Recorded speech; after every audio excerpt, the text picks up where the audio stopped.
Bonjour, bonjour à toutes et bonjour à tous. Merci d'être là. J'espère que vous allez bien. Alors là, on attaque la vidéo numéro 16 et sur une vingtaine à peu près. Et je vais terminer le chapitre précédent, enfin la lecture précédente, par cette phrase à propos des joueurs qui se signent sur le terrain, hein, quelle que soit leur religion. Et cette phrase disait: cela fait penser à ces fervents pratiquants qui, dès la sortie des lieux de culte, font autour d'eux exactement tout ce contre quoi leur prière était censée les protéger. Mais sans doute le font-ils pour implorer par avance le Très-Haut, afin qu'il les protège. Mais de qui? D'eux-mêmes. Alors là, on passe au chapitre 11, qui s'appelle «Oui, mais en vrai, le foot». C'est-à-dire qu'on va passer de la théorie à la pratique. Allez, c'est parti. Prenons un exemple concret à propos de la simulation chez les pros, et de ses conséquences.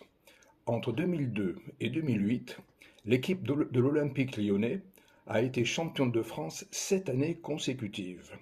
Elle comptait alors dans ses rangs un certain Juninho, brésilien, grand milieu de terrain, mais surtout grand spécialiste des coups francs à 25 mètres des buts.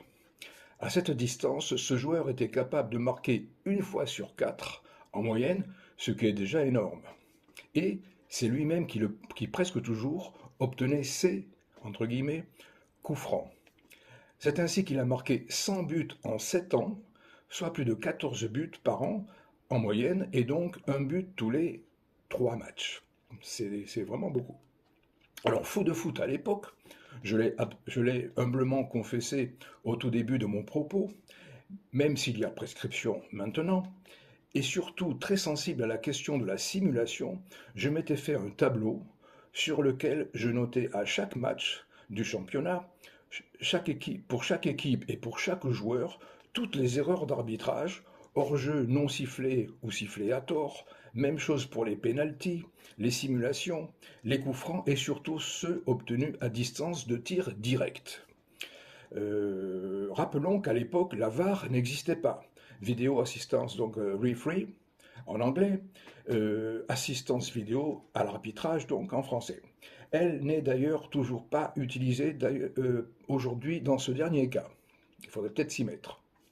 Au vu des images au ralenti, sous de nombreux angles différents et avec l'appui de la fameuse loupe de Canal, à l'époque, j'avais relevé que les arbitres se trompaient entre guillemets en moyenne 4 fois sur 10, non pas de leur seul fait, mais surtout de celui de la grande habileté entre guillemets des joueurs à simuler. Pour ce qui est des coups francs obtenus par Juninho, cette proportion grimpait même jusqu'à 7 fois sur 10. Non pas là encore que les arbitres soient mauvais à ce point, mais simplement du fait qu'à l'époque, Juninho n'était pas seulement champion de France, mais aussi champion du monde de la simulation, une sorte de Neymar avant l'heure, brésilien lui aussi. Rappelons qu'à cette époque, encore plus que de nos jours, la simulation était loin d'être considérée comme étant quelque chose de honteux, bien au contraire, ça faisait partie du jeu, comme toujours d'ailleurs, hein. Quel aurait été l'impact de ces simulations sur les résultats si les arbitres ne s'étaient pas trompés, entre guillemets, en sifflant ces coups francs-là? Même en tenant compte des erreurs d'arbitrage, entre guillemets, de même nature, à cette même distance, à l'avantage des autres équipes, mais dans une moindre proportion, compte tenu de l'écrasante domination de Juninho dans l'art de la simulation et dans sa capacité à transformer les coups francs qu'il obtenait, le calcul était facile à faire et le résultat sans appel. L'Olympique lyonnais n'aurait été champion de France que 5 fois non consécutives au lieu de 7 fois consécutives. Ça n'est pas rien quand même. Mais puisqu'aujourd'hui encore la simulation est considérée par beaucoup comme étant l'un des moyens faisant naturellement partie du jeu, je devrais pouvoir échapper au procès en diffamation, d'autant que ce qui est vrai pour l'OL l'a aussi été, mais dans une moindre mesure, pour bien d'autres clubs encore. Pour revenir au foot d'aujourd'hui, tout cela n'explique qu'en partie les raisons pour lesquelles les décisions de l'arbitre sont à ce point contestées. Il est clair que par nature, personne n'aime perdre. même sans tricher, comme au rugby, ou encore en ayant triché, comme au foot. Quelles en sont les raisons? La première qui pourrait nous venir à l'esprit serait, outre les autres erreurs d'arbitrage toujours possibles, la déception d'avoir triché pour rien, l'équipe adverse ayant d'autant plus mérité sa victoire. Comme on dit, c'est la honte. Mais cela ne suffit pas. Pour rester gentil et bienveillant, et en toute empathie avec lui, mettons-nous un instant à la place du joueur qui simule et sur lequel, rappelons-le, c'est important, s'exerce la pression de la victoire à tout prix. Voilà, voilà, ça y est, je me suis glissé dans la peau du joueur. Ça n'a pas été très compliqué. Attention, l'action va se dérouler en 3 secondes. Essayons d'en observer le déroulement au ralenti, voire avec arrêt sur image. La difficulté sera de relater par écrit une action qui en fait se déroule en si peu de temps. Mais je crois que ça vaut le coup d'essayer. Allons-y, c'est parti. Pour obtenir le péno, je simule une faute sur moi dans la surface de réparation. Les jambes bien tendues, levant les bras au ciel et à grand renfort de cris, je m'écroule dans un mouvement de vrille parfaitement exécuté. Première erreur. L'attitude est suspecte puisque pas très naturelle. Où est-ce que j'en suis? Ouais, l'arbitre ne siffle pas et me fait signe de me relever. Mais que se passe-t-il donc? Je n'ai pas assez bien simulé, l'arbitre est meilleur dans son rôle que moi dans le mien. Mon adversaire a été plus fort que moi, et comble de malheur, je suis sans doute ridicule.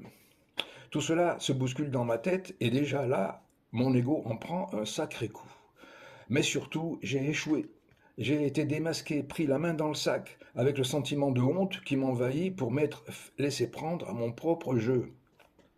Mon malaise me submerge et c'est alors que sur l'instant se déclenche le mécanisme du déni. Ne supportant pas la situation, automatiquement et instantanément, mon psychisme vient à mon secours et invente pour moi une réalité qui m'arrange, celle d'avoir bel et bien été fauché par mon adversaire et donc d'être victime d'une grossière erreur d'arbitrage. Je suis donc dans le déni là. Énervé et en mode de déni de réalité poussé au maximum, je me précipite vers l'arbitre pour le lui faire savoir, et ce, avec la véhémence qu'on connaît vue à la télé, entre guillemets. Mais ça n'est pas tout. Même attitude, même situation, pardon, autre attitude. Cette fois, je reste lucide et n'entre pas dans le déni.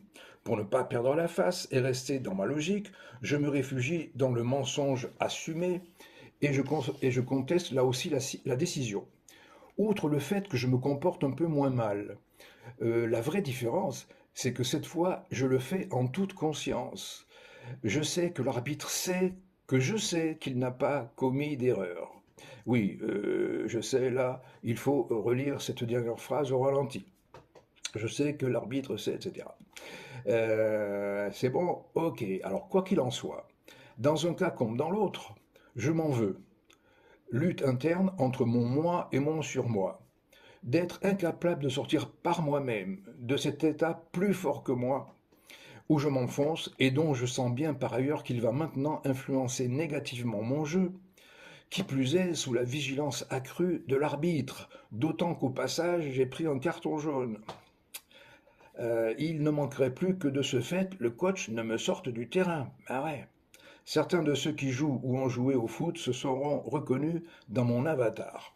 Voilà, je m'arrête là. On n'a pas tout à fait terminé le chapitre, on le terminera la prochaine fois, et on attaquera le chapitre 12 qui parle du bon sportif et du mauvais sportif. Alors, merci de m'avoir écouté jusqu'au bout, c'est sympa.